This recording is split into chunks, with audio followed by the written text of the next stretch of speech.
ነገሮች ተቀይረዋል። እንትና ገሌ ምናምን ብለሽ ልትለያቸው አትችይም። ብሩኬ ጉዳዩ የሷ ነው የሱ ነው እኮ በቃ እሷ ብለሽ መነጣጠል አትችይም። በቃ እሷ ነው እንደሚመለከታት ከሱ ጋር ምን አለሽ? ምን ያልጨረሽው ጉዳይ አለ? ምን አለ? እሱን እነሱ ነቀለ ስለ ልጅቷ ነው አይደለ? ስለ ልጅሽ ነው አይደል? ስለ ልጅሽ ነው አይደለ? እኮ ዲኤንኤ እናስደርግና ልጁ የኔ ከሆነ የሚገባኝን ነገር አደርጋለሁ አለሽ እኮ። ለምንድን ነው አንቺ ህጉም ቢሆን እኮ የሚፈቅደው በዚህ ልክ ነው። ህጉ በሚፈቅደው መንገድ ይፍቀደው። እኔ ስለ ህጉ አይደለም እያወራ ያለሁት እዚህ ጋር። ግን መጀመሪያ እሱን ማግኘት ፈልጋለሁ አልኩኝ አይደል?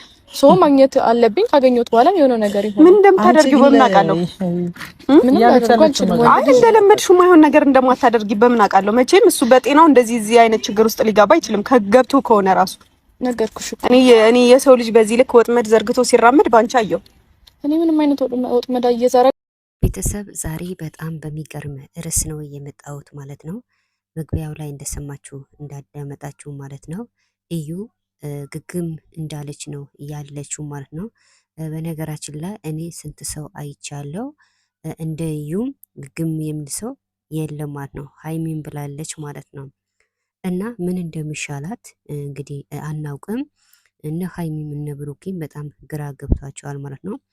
እሷ የምትለው ደግሞ እኔና ብሩኬ ብቻ ነው መሄድ የምንፈልገው ሌላ ሰው አያስፈልግም በማለት እንግዲህ እየተከራከረች ነው ማለት ነው። እዚህ ጋር ፍፄ ትክክል ነው የተናገረው ማለት ነው።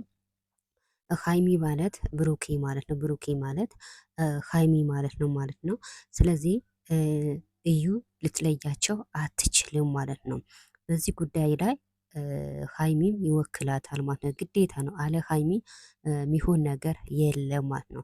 እና ሀይሚና ብሩኬም ደግሞ መቼም አይለያዩም ይቀጥላሉ እንጂ መቼም ወደ ኋላ የለም። ግን እንደተባለ እዩ አያዋጣትም። እሺ ብትል ነው የሚያዋጣት ማለት ነው።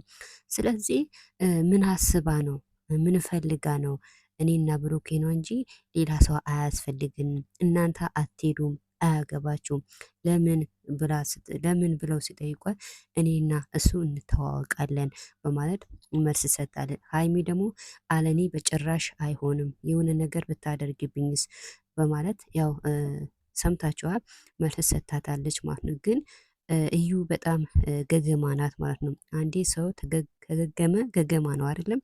እሷም እንደዛ ሆናት ማለት ነው።